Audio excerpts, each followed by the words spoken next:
Hello दोस्तों, बहुत बहुत स्वागत है आप सभी का मेरे यूट्यूब चैनल क्रिक शुभेंदु में।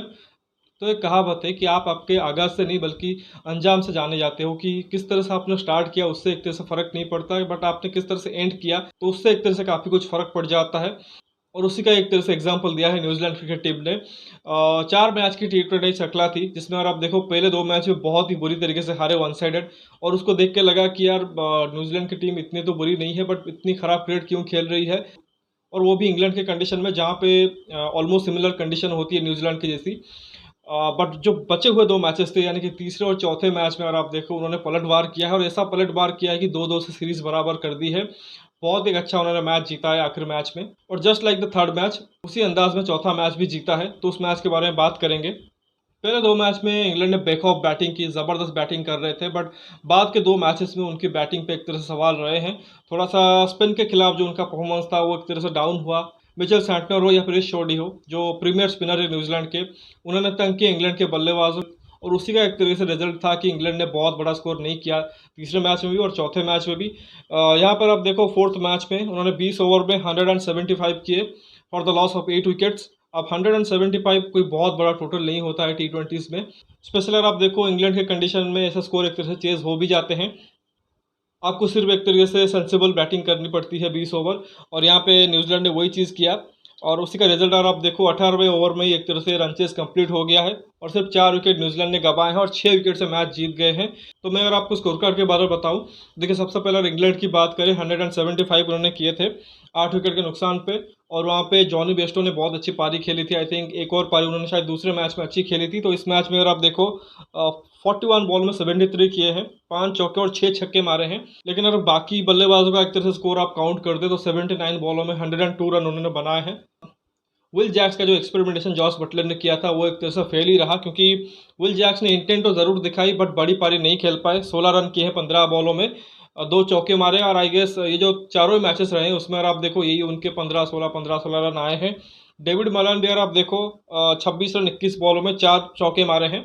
उनका भी अगर आप ये सीरीज देखो तो उस हिसाब से नहीं गया है जिस तरह से आप एक्सपेक्ट करते हो, और स्पेशली इस इंग्लैंड बैटिंग लाइनअप में जहाँ पे ऑलमोस्ट अगर आप देखो हर एक बैट्समैन जो कि एक तरीके से चला के खेलता है, कोई भी एंकर रोल में दिखता नहीं है। तो इसमें आप देखो डेविड बलान जो कि वो थोड़ा सा और लगते हैं।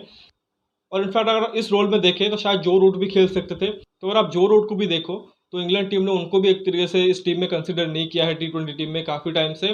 तो आई गेस डेविड मलान के लिए अगर आप देखो T20 फॉर्मेट में आगे जगह बना पाना मुश्किल ही होगा जब एक तरीके से उनके सारे के सारे प्लेयर अवेलेबल होंगे। और हैरी ब्रुक ने भी मिडिल ऑर्डर में 4 रन किए 8 बॉलों में, और उनकी भी एक तरह से जो मतलब इनकन्सिस्टेंसी दिखती है कि एक एक दिन ऐसे बैटिंग करते हैं ऐसा लगता है कि जैसे शायद उनसे बेहतर यंग बैट्समैन शायद करंट जनरेशन में नहीं है। तो ये दूसरी तरफ आप देखो उनका एक तरीके से बहुत ही कम स्कोर आता है, सॉफ्ट डिस्मिसल हो जाता है। लियम लिविंगस्टन ने भी 26 रन किए हैं 20 बॉलों में। आई थिंक लियम लिविंगस्टन का अगर आप देखो आइडियली थोड़ा और ऊपर बैटिंग करना चाहेंगे, थोड़ा सा नीचे हो रहा है उनके लिए। लेकिन उनको भी वहाँ पे परफॉर्म करना पड़ेगा, क्योंकि ऐसा नहीं है कि सिर्फ अगर आप थोड़ा सा ऑलराउंड स्किल दे रहे हो तो फिर आप लगातार खेलते रहोगे, क्योंकि लिविंगस्टन एक तरह से बहुत इंपॉर्टेंट पार्ट है इंग्लैंड के इस प्लेइंग 11 का। उनको बैलेंस देते हैं।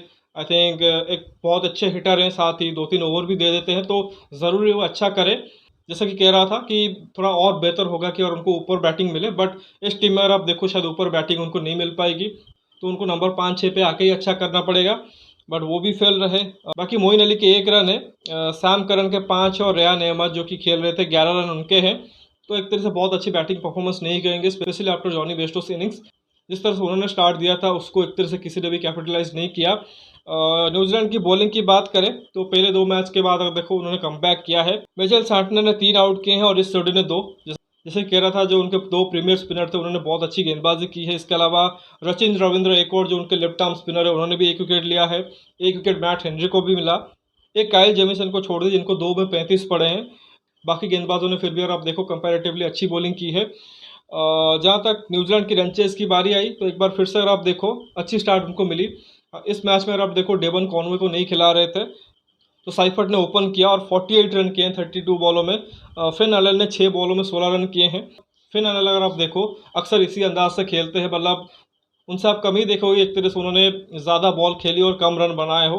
अक्सर इसी अंदाज में खेलते हैं। किसी दिन एक तरह से खड़े हो जाते हैं तो बड़ी पारी आ जाती है, जस्ट लाइक जो थर्ड मैच की इनिंग्स था। बट इस मैच में देखो बड़ी पारी नहीं थी बट इम्पैक्टफुल नॉक थी। नंबर 3 पे डेरिल मिचेल ने 14 रन किए हैं 7 बॉलों में, तो उन्होंने भी 200 के स्ट्राइक रेट से बैटिंग की है। उसके बाद ग्लेन फिलिप्स ने 42 फ्रॉम 25 और मार्क चैपमैन ने 40 किए हैं 25 बॉलों में। और सचिन रविंद्र ने भी 2 चौके मारे हैं 9 बॉलों में, जिसमें 17 रन किए हैं। तो देखिए ऑलमोस्ट सभी बैट्समैन का एक तरह से स्ट्राइक रेट पे गौर करोगे तो आई थिंक 150 से 160 से ऊपर है। तो ज़बरदस्त स्ट्राइकिंग की है और एक कंप्लीट टीम एफर्ट देखा है इस रनचेस को कंप्लीट करने के लिए। और जो सीरीज़ थी उसको 2-2 की बराबरी करने में तो न्यूजीलैंड ने एक तरीके से जो एफर्ट डालना था पहले 2 मैच के बाद उसको एक तरह से उन्होंने डाला और रिजल्ट भी उनको मिला। इंग्लैंड की बॉलिंग की अगर बात करें तो जो वहाँ पर आप देखो 4 विकेट गिरे थे, उसमें 2 विकेट रेहान अहमद को मिले थे जो कि लेग स्पिनर हैं। आदिल रशीद ने उतनी अच्छी गेंदबाजी की नहीं है सीरीज़ में, बट रेहान अहमद एक तरह से पॉजिटिव रहे हैं। बाकी 1 विकेट लुक वुड को मिला, बट वो भी एक तरह से बहुत महंगे साबित हुए हैं। 1 विकेट उनको रनआउट के थ्रू भी मिला था। पहले 2 मैच में इंग्लैंड ने 1 साइडेड मैच जीता। न्यूजीलैंड की एक तरह से स्थिति बहुत ख़राब थी, लेकिन दूसरे हाफ में अगर आप देखो आखिरी जो 2 मैचेस रहे वहाँ पे न्यूजीलैंड की स्थिति जो कि बहुत बेहतर होगी, उन्होंने बहुत अच्छा क्रिकेट खेला। दूसरी तरफ इंग्लैंड की हालत जो कि बहुत ख़राब हो गई, तो 50-50 रहा है। अब वो एक तरह से इसी रिजल्ट को लेके ओडीआई में एंटर करेंगे, जहाँ पे 4 ओडीआई मैचेस भी खेले जाएंगे। दोनों टीमों से अगर आप देखो तो ओडीआई फॉर्मेट के लिए जो सीनियर खिलाड़ी वो कमबैक करेंगे, तो अगेन उम्मीद करेंगे कि एक और बहुत ही टाइट सीरीज़ हो। लेकिन जो मैचेस है एटलीस्ट वहाँ पे एक तरह से एक्सपेक्ट करेंगे और थोड़ा सा फाइट देखने को मिले कि सीरीज़ का रिजल्ट तो एक तरह से बराबर रहा है, बट जो मैचेस में यहाँ पे हो रहे हैं आई थिंक वहाँ पे भी कॉन्टेस्ट देखने को मिले, क्योंकि 1 साइडेड मैच कोई भी एक तरह से देखना नहीं चाहेगा। सीरीज़ का जो स्कोर लाइन है वो तो 2-2 दिखा देगा कि बहुत अच्छा फाइट हुआ है। बट अगर असल में अगर आप देखोगे कि मैचेस में जाके कि स्कोर कार्ड अगर आप चेक करोगे तो आपको पता लगेगा कि कितना 1 साइडेड मैचेस हुए हैं। तो देखते हैं आगे, अगर अच्छा सीरीज़ हो तो भी एक तरह से इंटरेस्टिंग लगेगा। तो फिलहाल इस वीडियो में बस इतना ही। आशा करता हूँ कि वीडियो आपको पसंद जरूर आएगा। वीडियो को लाइक करना मत भूलिए और साथ ही चैनल को सब्सक्राइब भी जरूर कर दीजिए, दोस्तों तक शेयर भी कर दीजिए। कमेंट सेक्शन में अपना राय ज़रूर रखिए और आपको क्या लगता है कि ओडीआई सीरीज़ में कौन सी टीम जो कि ज़्यादा बेहतर दिखेगी, उसके बारे में आपका जो राय है वो भी एक तरह से ज़रूर दीजिए। बाकी नोटिफिकेशन की घंटी दबा लीजिए ताकि हर एक वीडियो की नोटिफिकेशन आपको मिलती रहे। मिलते हैं अगला वीडियो में, तब तक के लिए धन्यवाद। जय हिंद।